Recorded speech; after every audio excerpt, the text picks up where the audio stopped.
Jésus, avec toi, nous ressusciterons.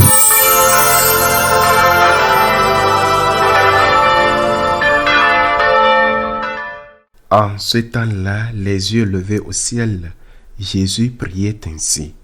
Père Saint, je ne prie pas seulement pour ceux qui sont là, mais encore pour ceux qui, grâce à leur parole, croiront en moi.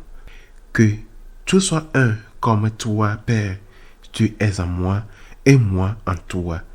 Qu'ils soient un en nous, eux aussi, pour que le monde croie que tu m'as envoyé. Et moi, je leur ai donné la gloire que tu m'as donnée pour qu'ils soient un comme nous sommes un. Moi en eux et toi en moi. Qu'ils deviennent ainsi parfaitement un, afin que le monde sache que tu m'as envoyé et que tu les as aimés comme tu m'as aimé. Père, ce que tu m'as donné, je veux que là où je suis, ils soient eux aussi avec moi et qu'ils contemplent ma gloire, celle que tu m'as donnée parce que tu m'as aimé avant la fondation du monde. Père juste, le monde ne t'a pas connu, mais moi, je t'ai connu. Et ceux-ci ont reconnu que tu m'as envoyé. Je leur ai fait connaître ton nom et je le ferai connaître pour que l'amour dont tu m'as aimé soit en eux et que moi aussi, je sois en eux. Acclamons la parole de Dieu. Ce passage de l'Évangile selon Saint Jean est considéré comme le testament de Jésus. Au cœur de cette longue prière que le Seigneur adresse au Père et dont Jean est témoin, juste après la dernière scène et avant de partir au jardin des Oliviers, où il sera arrêté, torturé, crucifié, se trouve un fragment tout à fait particulier. Un fragment si important que Jésus veut le souligner. L'évangéliste le montre par un geste significatif. Jésus lève les yeux au ciel. Il priait déjà le Père, mais maintenant, il lève les yeux vers le ciel et peut-être étend les mains comme nous le faisons pendant la messe, nous les prêtres. Et que demande-t-il? Qu'est-ce qu'il demande au Père? Il prie non seulement pour ceux qui sont là avec lui, mais aussi pour nous, pour tous ceux qui croiront en lui grâce à leur parole. Je ne prie pas seulement pour eux, mais aussi pour ceux qui croiront en moi grâce à leur témoignage. Que demande-t-il? Une seule chose, mais il la demande avec insistance. Il la répète 2 fois. Que tout soit un, comme toi, Père, tu es en moi et moi en toi. Que aussi soit un en nous. Puis, il y revient encore un peu plus loin avec d'autres mots. Je leur ai donné la gloire que tu m'as donnée afin qu'ils soient un comme nous sommes un. En quelques lignes, 3 fois de suite, Jésus insiste que tout soit un comme toi. Père, tu es en moi et moi en toi, qu'il soit un en nous. Mais pourquoi demande-t-il cela? Le Seigneur, qui prie 3 fois pour l'unité entre ses disciples, donne lui-même la raison et il la répète elle aussi 2 fois, afin que le monde croie que tu m'as envoyé.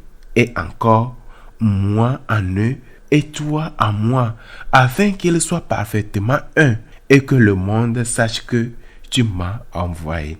L'unité serait-elle donc la base essentielle, indispensable de l'efficacité apostolique? Le Seigneur l'avait déjà dit, un royaume divisé contre lui-même court à sa ruine.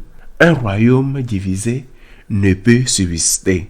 Hier, nous méditons sur le lien entre l'unité et vérité. On ne peut pas construire l'unité sans la vérité parce que la vérité, c'est Jésus lui-même. On ne peut donc pas bâtir l'unité sans Jésus. Mais aujourd'hui, en gardant cela à l'esprit, le Seigneur nous dit, mettez de côté vos indifférences. Est-ce que cela vaut la peine de sacrifier l'unité indispensable à l'évangélisation pour des oppositions secondaires? L'unité dans la vérité, c'est l'essentiel. Avons-nous des différences légitimes? Bien sûr que oui.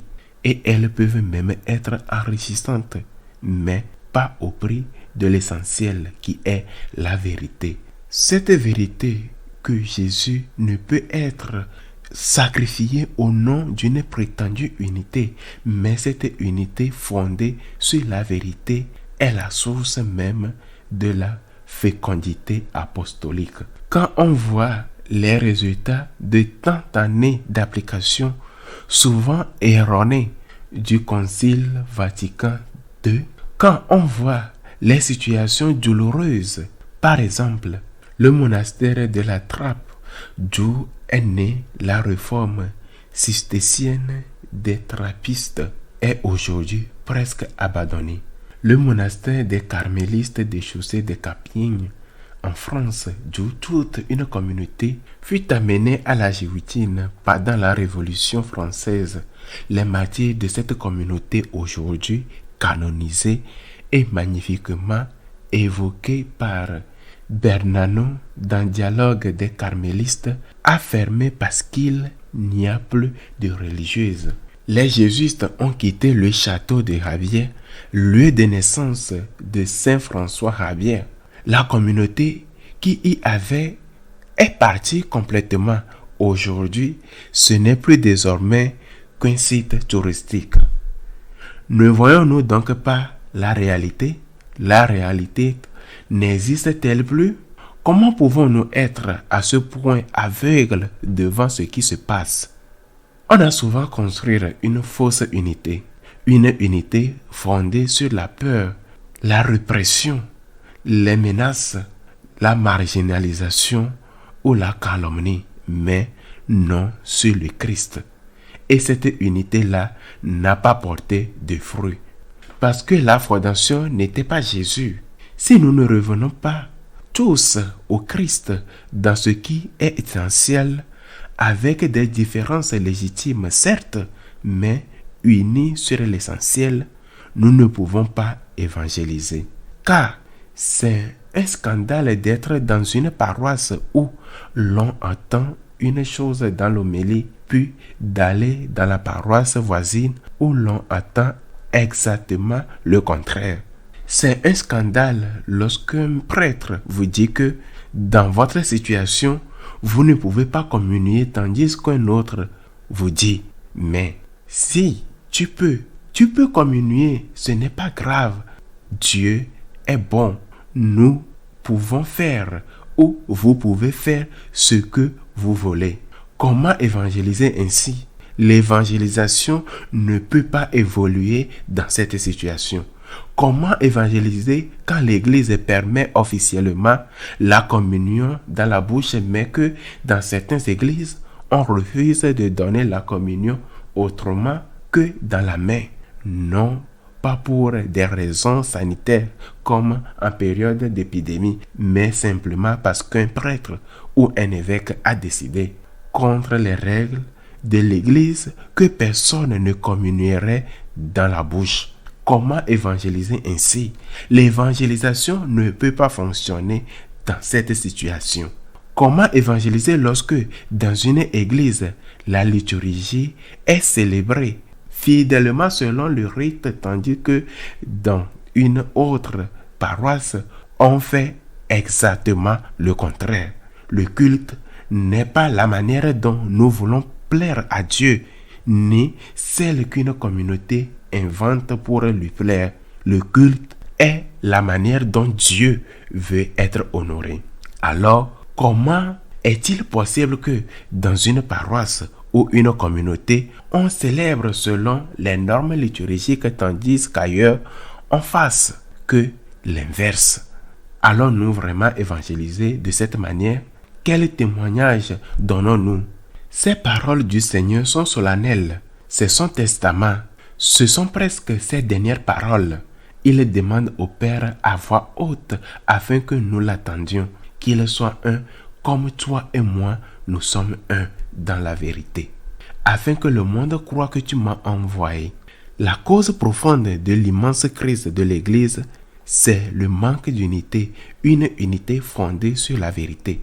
Il faut entreprendre un chemin de conversion pour revenir à cette unité enracinée dans la vérité. Qu'il soit ainsi.